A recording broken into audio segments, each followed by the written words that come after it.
Hi friends, welcome to ஜெஸ்ஸியின் குறிப்புகள். எல்லாரும் நல்லா இருப்பீங்கன்னு நினைக்கிறேன். என்கிட்ட ஒரு சப்ஸ்கிரைபர் கேட்டிருந்தாங்க. எங்களுடைய குடும்ப வருமானம் 35,000 ஆனால் எங்களுக்கு 5,00,000 ரூபாய்க்கான எங்ககிட்ட நகை கடன் இருக்குது அப்படின்னு சொன்னாங்க. இதை அடைக்கிறதுக்கு நான் எப்படியெல்லாம் சேவ் பண்ணலான்னு, ஸோ அதுக்கான டிப்ஸு, எவ்வளவு நம்ம காசு கட்டலாம் அப்படிங்கிறத பற்றி தான் இன்றைக்கான வீடியோ. ஸோ ஒரு வருஷத்தில் நீங்கள் அடைக்கிறதா இருந்தாலும் அடைக்கலாம். நீங்கள் எவ்வளவு கட்டுறீங்களோ அதை பொறுத்து தான் நகை கடன் சீக்கிரமாக அடையும். ஸோ ஃபர்ஸ்ட் இந்த 35,000 ரூபாய்க்காக அவங்க என்னெல்லாம் செலவு பண்ணுறாங்க அப்படிங்கிறத பார்க்கலாம். அவங்களுக்கு ஒரே ஒரு சின்ன குழந்தை இருக்குது. அவங்களுக்கு வாடகை கிடையாது, லீஸ் வீட்டில் தான் இருக்காங்க. அவங்க 2 வீலர் இஎம்ஐ கட்டிக்கிட்டு இருக்காங்க. ஸோ 4,500 ரூபாய் அதுக்கு. இபி 2 மாதத்துக்கு ஒரு தடவை கட்டுறதுனால 1,500 ரூபாய். ஸோ ஒரு மாதத்துக்கு அவங்க கிட்டத்தட்ட ஒரு 750 ரூபாய் செலவு பண்ணுறாங்க. வீட்டில் இன்டர்நெட் கனெக்ஷன் வைஃபை இருக்கிறதுனால அதுக்கு ஒரு 700 ரூபாய். வீட்டு செலவுக்கு எல்லாமே சேர்த்து ஒரு 5,000 ரூபாய். இப்போ நம்ம மளிகை சாமான், காய்கறி அதெல்லாமே குழந்தைக்கு அவங்க தனியாக ஒரு 5,000 ரூபாய் எடுத்து வச்சுருவாங்களாம். அந்த குழந்தையோட வேக்சினேஷனு, அப்புறமா ஃப்ரூட்ஸு, பேம்பர்ஸு, பால் பவுடரு, இதுக்கு எல்லாமே சேர்த்து அவங்களுடைய அம்மா அப்பாவுக்கு ஒரு 5,000 ரூபாய் கொடுக்குறாங்க. ஸோ இதில் அவங்க சேவிங்ஸும் பண்ணுறாங்க. இந்த 35,000 ரூபாய் சம்பளத்தில் அவங்க 1,000 ரூபாய் எமர்ஜென்சி கேஷாக ஒரு ஆர்டி போட்டுட்ருக்காங்க. அதே மாதிரி 2,000 ரூபாய்க்கு சீட்டும் கட்டிக்கிட்டு இருக்காங்க. 2,000 ரூபாய்க்கான கோல்டு சீட்டும் கட்டிகிட்ருக்காங்க. ஸோ 5,000 ரூபாய் அவங்க சேமிக்கவும் செய்கிறாங்க. இப்போ பார்த்தீங்கன்னா மொத்தமாக அவங்க எவ்வளவு செலவு பண்ணுறாங்க வீட்டுக்கு அப்படின்னு பார்த்தீங்கன்னா 20,950 ரூபாய். இந்த சேவிங்ஸ்ன்னு பார்த்தீங்கன்னா இந்த சீட்டு கட்டுறது, ஆர்டி, இதெல்லாமே சேர்த்து 5,000 ரூபாய். ஸோ 25,950 ரூபாய் அவங்க ஆல்ரெடி செலவு பண்ணிட்டாங்க. அவங்களுடைய மாத வருமானம் பார்த்தீங்கன்னா 35,000 ரூபாய் தான். ஸோ இதில் இவங்க என்ன பண்ணலான்னா, இப்போ 5,000 ரூபாய் குழந்தைக்குன்னு போட்டிருக்காங்க. என்னுடைய பர்சனல் எக்ஸ்பீரியன்ஸை நான் சொல்கிறேன். பேம்பர்ஸ்க்காக நிறைய நான் செலவு பண்ணிகிட்டு இருந்தேன். நாங்கள் இருக்கிறது பெங்களூரு. ஸோ இங்கே கொஞ்சம் குளிர், அதனால் ஓகே, ஒரு சில குழந்தைங்களுக்கு பேம்பர்ஸ் ஒத்துக்கும், ஒரு சில குழந்தைங்களுக்கு ஒத்துக்காது. முடிஞ்ச அளவுக்கு நீங்கள் பேம்பர்ஸ் ரொம்ப விலை அதிகம்தான். ஸோ இந்த மாதிரி யூஸ் பண்ணாமல் நீங்கள் காலையில் இருக்கும்போது குழந்தைக்கு நார்மலாக நீங்கள் இன்னர் வேர் போட்டு விடலாம், இல்லைனா துணி கட்டி விடலாம். எவ்வளவு வயசு குழந்தைக்குன்னு எனக்கு தெரியல, பட் குத்து மதிப்பாக ஒரு வயசுக்குள்ளே தான் இருக்கும்னு நினைக்கிறேன். அதுக்கப்புறமா கீழே விரிக்கிறதுக்கு விஷயங்கள் கிடைக்கும். ஸோ அந்த மாதிரி நீங்கள் மேட் வாங்கிக்கிட்டீங்க, வாட்டர் ப்ரூஃப் மேட்டுன்னா அதில் நீங்கள் குழந்தைய உட்கார வச்சுக்கிறலாம். இதில் உங்களுக்கு நிறையா காசு மிச்சமாகவும், கிட்டத்தட்ட ஒரு 1,000 ரூபாய் கிட்டையாவது எப்படியாவது ஆகிடும். ஸோ அதை நீங்கள் மிச்சம் பண்ணலாம். பால் பவுடர் எதுக்கு நீங்கள் கொடுக்குறீங்க அப்படிங்கிறது எனக்கு தெரியல. என்னுடைய பர்சனல் ஒப்பீனியன், முடிஞ்ச அளவுக்கு பால் பவுடர் கலந்து கொடுக்காதீங்க. ஏன்னா இவங்க இந்த டேஸ்ட்டுக்கு இவங்க மாறிட்டாங்க குழந்தைங்க அப்படின்னா, சாதாரண சாப்பாடு சாப்பிட்றதுக்கு ரொம்ப கஷ்டப்படுவாங்க. இப்போ செரிலாக் மாதிரியான விஷயங்கள்லாம் நீங்கள் கொடுத்தீங்கன்னா அவங்க அந்த டேஸ்ட்டை தான் பிடிச்சிட்ருப்பாங்க. நம்ம நினச்சிட்ருக்கோம் அது வேலை நம்மளுக்கு கம்மி, சத்து ரொம்ப அதிகமாக இருக்குன்னு. அப்படி கிடையவே கிடையாது. நீங்கள் வீட்டிலே முடிஞ்ச அளவுக்கு நீங்கள் தாய்ப்பால் கொடுக்குறதா இருந்தால் தாய்ப்பால் கொடுங்க. அப்படி இல்லைன்னா நீங்கள் பால் கொடுக்கறதுக்கு பதில் ராகி கஞ்சி அந்த மாதிரி இல்லைனா பருப்பு சாதம் அந்த மாதிரி கூட நீங்கள் 6 மாதம் முடிஞ்சிருச்சுனாலே நீங்கள் கொடுக்க ஆரம்பிக்கலாம். முடிஞ்ச அளவுக்கு இந்த மில்க் பவுடரும் விலை ரொம்ப அதிகம். ஸோ அதையும் நீங்கள் குறைச்சிக்கலாம். அப்படி நீங்கள் உங்களால் எவ்வளவு குறைக்க முடியுமோ குறைச்சி அதையும் உங்கள் சேமிப்பில் நீங்கள் போட்டுக்கிறலாம். ஆனால் நான் ஒரு இந்த 950 ரூபாயை நீங்கள் குறைக்கிற மாதிரி தான் நான் சொல்லியிருக்கேன். ஏதாவது பேம்பர்ஸில் அந்த மாதிரி நீங்கள் குறைச்சிக்கிறலாம். ஸோ இப்போ நீங்கள் 20,000 ரூபாய் நீங்கள் செலவு பண்ணிட்டீங்கன்னா மிச்சம் 10,000 ரூபாய் தான் உங்கள் கையில் இருக்கும். நீங்கள் 5,00,000 ரூபாய்க்கு நீங்கள் லோன் எடுத்திருக்கீங்க நகை கடன். அதுக்கு நீங்கள் 9.5% உங்களுக்கு ரேட் ஆஃப் இன்ட்ரெஸ்ட் நீங்கள் கட்டிகிட்டு இருக்கீங்க. அது ரொம்ப ரொம்ப அதிகமான ஒரு விஷயம்தான். நிறைய பேருக்கு புரிய மாட்டேங்குது. நகையை ஈஸியாக நம்ம எடுத்துகிட்டு போய் வச்சிடறோம், ஆனால் திருப்புறது எவ்வளவு கஷ்டம்னு. இப்போ வட்டி பாருங்கள், ஒரு வருஷத்துக்கு நீங்கள் இந்த 9.5%, ஏன்னா இது பர்சனல் லோன் மாதிரி கிடையாது, ஒரு வருஷத்துக்கும் ரினியூ பண்ணிக்கிட்டே இருக்கணும் நீங்கள். அதனால நீங்கள் ஒரு வருஷத்துக்கு வட்டி மட்டுமே நீங்கள் 47,500 ரூபாய் நீங்கள் கட்டணும்.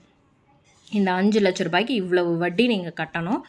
இதை நீங்கள் 12 மாதத்தால் டிவைட் பண்ணிங்கன்னா கிட்டத்தட்ட உங்களுக்கு 4,000 ரூபாய் நீங்கள் வட்டி மட்டுமே நீங்கள் கட்ட போகிறீங்க. அந்த வட்டியை நீங்கள் கட்டலைன்னா மொத்தமாக அந்த 12 மாதத்துக்கும் சேர்த்து நீங்கள் இந்த 47,500 ரூபாய் ப்ளஸ் நீங்கள் இந்த 5 லட்ச ரூபாய் நீங்கள் கட்டுறதா இருந்தால் கட்டலாம். அப்படி இல்லைனா வெறும் வட்டி மட்டும் கட்டி நீங்கள் ரெனியூ பண்ணிக்கிறலாம். ஆனால் நான் என்ன வந்து உங்கள்கிட்ட சொல்லுவேன்னா, வட்டி வந்து மாதம் மாதம் கட்டிக்கிட்டே இருங்க. மிச்சம் உங்கள் கையில் எவ்வளவு காசு இருக்குதோ எடுத்துகிட்டு போய் கட்டிக்கிட்டே இருங்க. ஆனால் இப்போ பார்த்தீங்கன்னா உங்ககிட்ட வந்து 10,000 ரூபாய் மட்டும்தான் உங்ககிட்ட இப்போ இருக்குது. அதனால் இதில் வட்டி 4,000 ரூபாய் நீங்கள் கட்டுற மாதிரி இருக்கும். அதே மாதிரி நீங்கள் அசலில் போயிட்டு ஒரு 6,000 ரூபாய் நீங்கள் வந்து கட்டிடுங்க. மிச்சம் இருக்குல்ல அந்த காசை ஒரு மாதத்துக்கு நீங்கள் வந்து இந்த 5 லட்ச ரூபாய் இதில் வந்து இந்த 6,000 ரூபாய் பிரின்சிபல் அமௌண்ட்டில் அசலில் நீங்கள் போய் கட்டினீங்கன்னா மிச்சம் இந்த 4,94,000 ரூபாய் இருக்கும். அதுக்கு 9.5% இன்ட்ரெஸ்ட் போடுவாங்க. ஸோ கிட்டத்தட்ட இந்த அமௌண்ட்டு தான் வரும். இதே மாதிரி தான் நீங்கள் வந்து மாதம் மாதம் வட்டியும் கட்டணும், அசல்லையும் போய் நீங்கள் கட்டிக்கிட்டே வரணும். இதுக்கு நீங்கள் என்ன பண்ணலான்னா 6,000 ரூபாய் 12 மாதத்துக்கு நீங்கள் வந்து கட்டினீங்கன்னா அது வந்து 72,000 ரூபாய் ஆகிடும். எக்ஸ்ட்ராவாக யாராவது ஒருத்தர் உங்களால் வந்து வீட்டில் இருந்தே வேலை செய்ய முடிஞ்சதுன்னா செய்யுங்க. இல்லை ஹஸ்பண்ட் ஏதாவது எக்ஸ்ட்ரா இன்கம் வாங்க முடியுமான்றதை பாருங்கள். மினிமம் ஒரு 10,000 ரூபாய் உங்களுக்கு வந்துருச்சுன்னா ரொம்ப ரொம்ப யூஸ்ஃபுல்லாக இருக்கும். சீக்கிரமாக நீங்கள் நகை கடனை அடைக்கிறதுக்கு.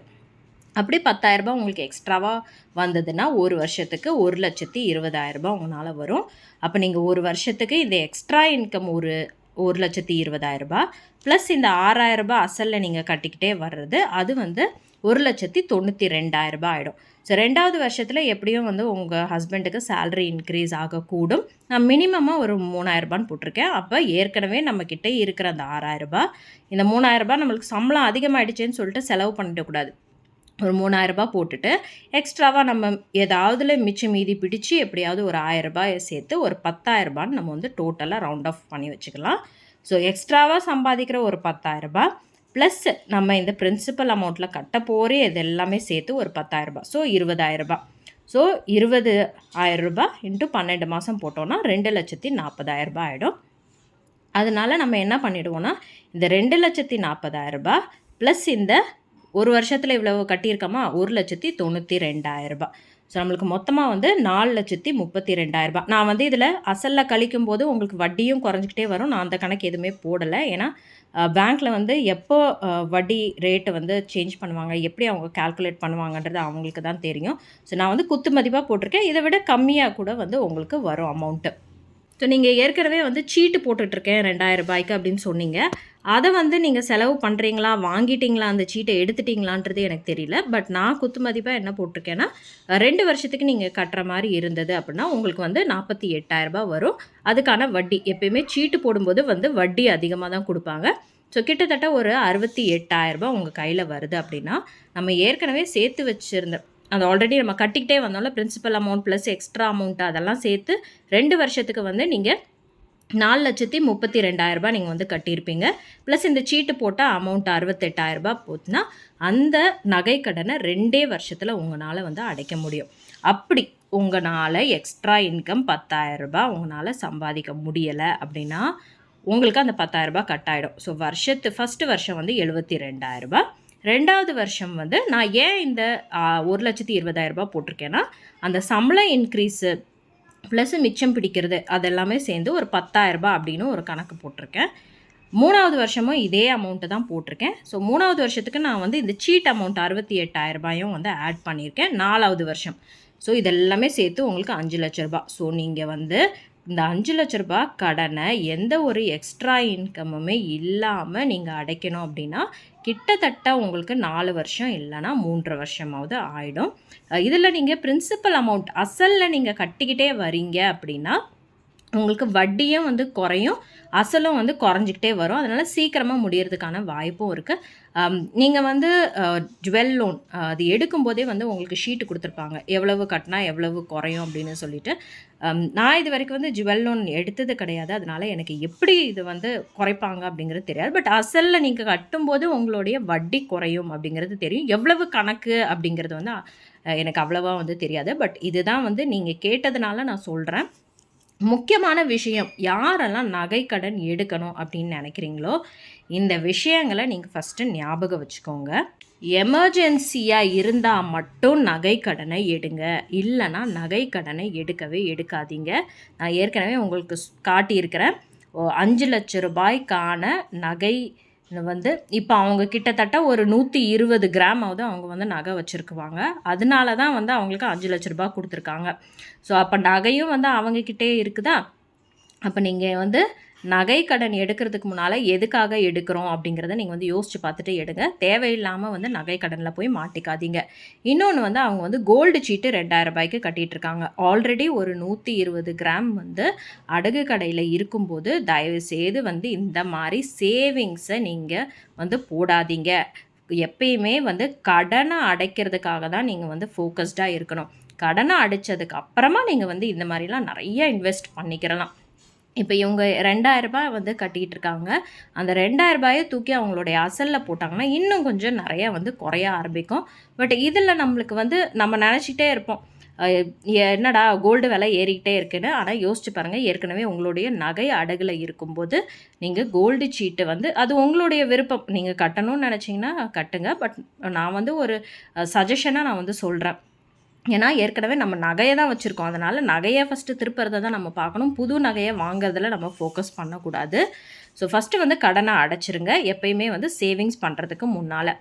இன்னொன்று வந்து நம்ம அமௌண்ட்டை ஃபஸ்ட்டு நம்ம பார்க்கணும். நம்மளால் வந்து எவ்வளவு கடன் நம்ம வாங்குகிறோன்னு சொல்லிட்டு. இப்போ அவங்களுக்கு வந்து 35,000 ரூபாய் தான் அவங்களுடைய சம்பளம். 12 மாதத்துக்கு அவங்க வந்து ஒரு வருஷத்துக்கான சம்பளம் பார்த்திங்கன்னா 4,20,000 ரூபாய் தான். ஒரு வருஷம் அவங்க உழைக்கணும் இதுக்காக. ஆனால் அவங்களுடைய கடன் பாருங்கள் இதை விட அதிகம். ஸோ 80,000 ரூபாய் இதை விட அதிகம். அவங்களுக்கு 20,000 ரூபாய் வந்து மாதம் செலவு போகுது. அப்போ அவங்களுக்கு வந்து 2,40,000 ரூபாய் வந்து செலவுகளுக்கு மட்டுமே போகுது. அப்போ மிச்சம் இவங்க கிட்ட கடன் இல்லை அப்படின்னா 1,80,000 ரூபாய் அவங்களால வந்து அதை சேமிச்சிருக்க முடியும். ஆனால் இப்போ என்ன ஆயிடுச்சுன்னா இந்த 1,80,000 ரூபாயையும் தாண்டி அவங்க வட்டிக்கும் கட்டிக்கிட்டு இருக்காங்க. அதே மாதிரி வந்து அவங்க நகையும் வந்து அவங்கக்கிட்ட இல்லை. ஸோ முடிஞ்ச அளவுக்கு வந்து நீங்கள் என்ன பண்ணுங்கன்னா அசலில் கொண்டு போய் கட்டிக்கிட்டே இருங்க. இப்போ ஃபார் எக்ஸாம்பிள் நீங்கள் பார்த்தீங்க அப்படின்னா இப்போ வந்து ஒரு நகையை வந்து ஒரு 1,20,000 ரூபாய்க்கு வச்சுருக்காங்கன்னா முடிஞ்ச அளவுக்கு அந்த நகைக்கு வந்து நீங்கள் நிறையா கட்டி சீக்கிரமாக வந்து திருப்பிடுங்க. அப்புறமா வந்து இன்னும் ஒரு நகை ஏதாவது ஒரு 1,50,000 ரூபாய்க்கு வச்சுருக்காங்கன்னா அதுக்கு நீங்கள் கட்ட ஆரம்பிங்க. ஸோ அந்த மாதிரி ஒரு நகைக்காக நீங்கள் வந்து கட்டி நீங்கள் வந்து எடுத்துக்கிட்டே இருங்க. ஸோ அந்த மாதிரி நீங்கள் பண்ணிங்கன்னா சீக்கிரமாக வந்து ஒரு நகையாக உங்கள் கையிலையும் வந்துடும், கடனும் வந்து அடையிற மாதிரி இருக்கும் உங்களுக்கு. ஸோ நகை கடன் வந்து எடுக்காதீங்க அப்படிங்கிறத நான் சொல்லுவேன். ஏன்னா நகையை நம்மளால் வந்து திருப்ப முடியலை அப்படின்னா இப்போ இருக்கிற விலைவாசிக்கு நம்ம வந்து அந்த நகையை வாங்குறது ரொம்ப கஷ்டம். ஸோ நகை கடன் முடிஞ்ச அளவுக்கு தவிர்க்க பாருங்கள். தவிர்க்க முடியாத ஒரு சுச்சுவேஷனில் வேணால் கொஞ்சம் நகையை நீங்கள் வந்து விற்கிற மாதிரி வந்து பார்த்துக்கோங்க. மிச்ச நகையை உங்கள் கையில் வந்து வச்சுக்கோங்க. அந்த நகைக்கு வட்டி கட்டுறதுக்கு பதில் நீங்கள் வந்து ஒரு சீட்டு போட்டோ ஏதோ ஒன்று போட்டோ நீங்கள் நகையாகவே வந்து புதுசாக வாங்கிக்கிறலாம், அது வட்டி கட்டுறதுக்கு பதில். இப்போ ஒரு வருஷத்துக்கு இவங்க கிட்டத்தட்ட ஒரு 50,000 ரூபாய் வட்டி கட்டுறாங்களா, அதில் வந்து ஒரு 8 கிராம் நகையாவது வாங்கிடலாம் இல்லையா. ஸோ அந்த மாதிரி நீங்கள் வந்து பார்த்துக்கோங்க. கடனில் போய் எந்த கடனாக இருந்தாலும் பரவாயில்ல, ஒரு பர்சனல் லோனாக இருந்தாலும் சரி, எந்த நகை கடனாக இருந்தாலும் சரி போய் மாட்டிக்காதீங்க. நல்லா யோசிச்சுட்டு நீங்கள் வந்து சேமிப்பில் ஃபோக்கஸ் பண்ணுங்கள். இந்த சகோதரிக்கும் வந்து சீக்கிரமாக அவங்க வந்து ஏதாவது ஒரு எக்ஸ்ட்ரா இன்கம்மை ஏர்ன் பண்ணி அவங்களுடைய நகை கடனை ஒரு 2 வருஷத்துக்குள்ளே முடித்தாங்கன்னா ரொம்ப நல்லது. நகையும் அவங்க கையில் வந்துடும். அதுக்கப்புறம் நிறையா அவங்களால வந்து சேமிக்க முடியும். ஏன்னா அவங்க வீட்டு செலவுன்னு பார்த்திங்கன்னா ரொம்ப ரொம்ப குறைவாக தான் அவங்க வந்து பண்ணுறாங்க. ஆனால் இந்த நகை கடன் இல்லை அப்படின்னா நல்லா அவங்க வந்து சேமித்து நல்ல பெரிய ஆளாக வருவாங்க. ஸோ சீக்கிரமாக அவங்களுடைய கடனை அடைக்க என்னுடைய வாழ்த்துக்கள். எல்லாருக்குமே இந்த வீடியோ பிடிச்சிருக்கோம் அப்படின்னு நினைக்கிறேன். இன்னொரு வீடியோவில் சந்திக்கலாம். அதுவரை உங்களிடமிருந்து விடைபெறுவது உங்கள் அன்பு தோழி ஜெஸ்ஸி.